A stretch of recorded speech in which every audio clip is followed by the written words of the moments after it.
ஆண்டவர் இரட்சகரமாக இயேசுவின் இனிதான நாமத்தினால் உங்களை வாழ்த்துகிறேன். இந்த நாள் நம்முடைய ஆவிக்குரிய சிந்தனைக்காக சங்கீதம் 37:25 நான் வாசிக்கிறேன்.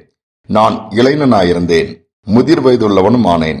ஆனாலும் நீதிமான் கைவிடப்பட்டதையும் அவன் சந்ததி அப்பத்துக்கு இறந்து திரிகிறதையும் நான் காணவில்லை.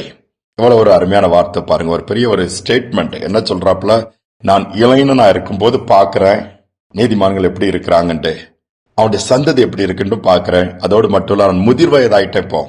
இப்பவும் நான் பாக்குறேன். அந்த கடந்து வந்த வருஷங்கள்ல அனுபவங்கள் ரீதியா தாவீது சொல்றாரு, நீதிமான் எந்த ஒரு சூழ்நிலையிலும் கைவிடப்படல.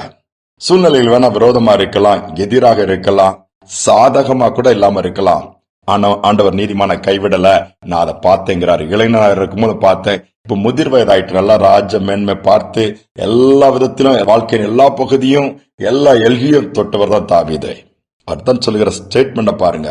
முதிர் வயதாயிட்ட இப்பவும் பாக்குறேன் நீதிமான் கைவிடப்பட்டத, அவனுடைய சந்ததி அப்பத்துக்காக சாப்பாடு இல்லாம எங்கேயாவது கையேந்தி நிற்கிறத நான் பார்க்கவே இல்லை. எவ்வளவு அருமையான நம்முடைய தேவன். நீதிமான கைவிட மாட்டாரு, நீதிமான்களோடு கூட இருப்பார். நீதிமானுக்கு வரும் துன்பங்கள் அநேகம் இருக்கும், உண்மைதான். அநேகர் சொல்லுவாங்க, நான் உண்மையா இருந்து எனக்கு என்ன பிரயோஜனம், உண்மையா இருந்த பாடுகள் தானே, பாடுகள் உண்டு இல்லைன்னு சொல்லலானா சந்ததி ஆசீர்வதிக்கப்பட்டிருக்கும். இவர் பட்ட பாடுகள் நிமித்தமா பிள்ளைகள் வாழ்ந்திருப்பாங்க, அதை பார்க்க முடியும். அதுதான் உண்மை. நீதிமானா நிற்பது, ஆண்டவருக்காய் நீதிமானா இருந்து வாழ்ந்து காண்பிப்பது மிகவும் அவசியமான ஒன்று. உலகம் ஏத்துக்காது. உண்மையா இருந்தாலும் பிழைக்க தெரியாதுப்பா, பிழைக்க முடியாதுப்பாங்க சொல்லலாம். ஆனாலும் கர்த்தர் அதை பார்க்கிறாரு, அவங்களை கைவிட மாட்டாரு. அதோடு மட்டுமல்ல, அவனுடைய சந்ததியும் கைவிட மாட்டாரு. அப்பத்துக்காக அந்த சந்ததிகள் என்ன பண்ணுமா, ஆங்காங்கே அலைந்து தெரிய வேண்டிய காரியம் இருக்காது. அதையும் நான் கண்கள்ல பார்க்கவே இல்லைங்கிறார். போற இடம் நான் தேசங்கள் எங்கும் பார்த்துட்டேன். அந்த மாதிரி ஒரு நிலைமையை கர்த்தரை ஏற்படுத்தி கொடுக்கவில்லை. காரணம், கர்த்தரே அவர்களுக்கு நின்று வழக்காடி யுத்தம் பண்ணி அவர்களை பாதுகாத்து போஷித்து உடுத்தி வைத்து கடைசி வரை நடத்துவார். ஒரு சம்பவத்தை நான் வாசிச்சேன், எனக்கு ரொம்ப ஆச்சரியமா இருந்தது. உண்மையா ஆண்டவருக்கு விசுவாசமா இருந்த ஒரு மனிதன் செய்யாத தவற செய்தான்னு சொல்லி சிறைச்சாலையில் தூக்கி போடப்படுகிறான். கைது செய்து கொண்டு போயிட்டாங்க. அப்படியே மனைவியை அவமானப்படுத்தும்படியா தலையில ஒரு கோமாளியின் மாதிரி அணிகிற ஒரு தொப்பி வச்சு வீதிகள்ல வெளியே போனாலே அதை மாட்டிட்டு போனோம். அந்த மாதிரி அவமானப்படுறதுக்குள்ள அனுமதிச்சிட்டாங்க. 4 பிள்ளைகள், 4 வயசு, 8 வயசு, 10 வயசு, 12 வயசுட்டு இந்த ஏஜ் குரூப்ல உள்ள பிள்ளைகள் இருக்கிறாங்க. அந்த மனுஷன் தான் வீட்டுக்கு பிரெட் வின்னர். அவர் தான் ஆகாரத்துக்கு வேலை செஞ்சு பணம் கொண்டு வருவாரு.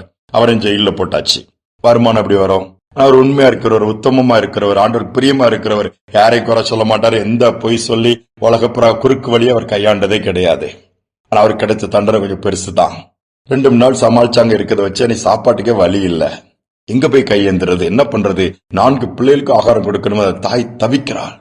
இந்த பிள்ளைகள் என்ன பண்ணது, சரின்னு வீட்டு பக்கத்துல ஒரு ஓடை, நீரோடை, அதுல தண்ணி போயிட்டே இருக்குமா, கொஞ்சம் சின்ன வலை, மீன் வலை மாதிரி ஒன்னு எடுத்துட்டு போய் இந்த பிள்ளைகள் அதுல போட்டு விளையாடிட்டு இருக்கும்போது அதுல கொஞ்சம் மீன் மாட்டிடுச்சுது.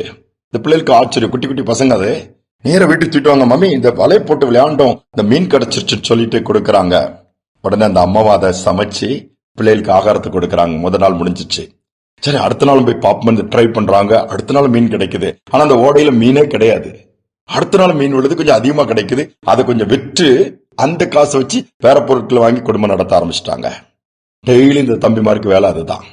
அந்த நீரோடையில போய், மீன் இல்லாத நீரோட, ஆனா மீன் எப்படி வருதுன்னு தெரியல, ஆச்சரியமா இருந்து போயிட்டு இருக்குது. 1 மாசம் 2 மாசம் இல்ல, 1 வருஷம் 2 வருஷம் இல்ல, 13 வருஷம் அந்த நீரோடையில மீன் வந்திருக்குது. இந்த மாதிரி பிடிச்சிருக்காங்க. 13 வருஷம் ஆகும்போது அந்த பிள்ளைகளுடைய தகப்பன், அந்த சகோதரிய கணவனும் விடுதலை ஆயிட்டாரு. வீட்டுக்கு வந்தாரு. விடுதலை வந்து அடுத்த நாள்ல இருந்து மீன் கிடைக்கிறது நின்றுச்சு. பாருங்க, இவ்வளவு அழகா ஆண்டவர் போஷித்து இருக்கிறாரு. தகப்பல்ல அந்த பிள்ளைகளை தெருவுல பிச்சை எடுக்க ஆண்டவர் விடல. அந்த மனைவிய ஒண்ணு இல்லாம என்ன செய்யன்னு சொல்லி பட்டினியா போடவும் ஆண்டவருக்கு வாய்ப்பு கொடுக்கவே இல்லை. அருகில் ஓடுகிற நீரோடையில் மீன் இல்லை, ஆனால் மீன்களை வரவழைத்தார். சகலத்தை வல்லவர் அல்லவா நம்முடைய ஆண்டவர்.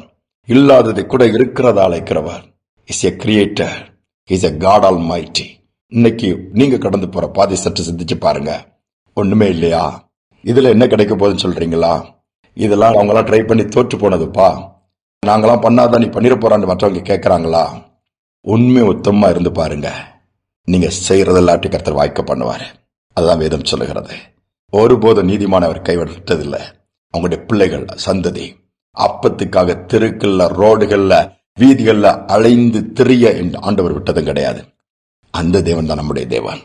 உண்மையாக இருப்போம், உயர்வை பெறுவோம், ஆண்டவரை சார்ந்து கொள்வோம், அனைத்திலும் கர்த்தருடைய நடத்தல அனுபவிப்போம். நிச்சயமாகவே கர்த்தர் பெரிய காரியங்களை செய்வார். ஜெபிப்போம். அன்பின் தகப்பனே, இந்த புதிய நாளை தந்ததற்காக ஸ்தோத்திரம்பா. உடைய வார்த்தையின்படியே நீதிமான்கள் கைவிடப்பட்டதையும் உடைய சந்ததி பிள்ளைகள் அப்பத்துக்காக இறந்து திரிந்ததையும் நான் பார்த்ததில்லைன்னு தாவீது சொன்ன வார்த்தையின்படி அது உண்மைதான்ப்பா.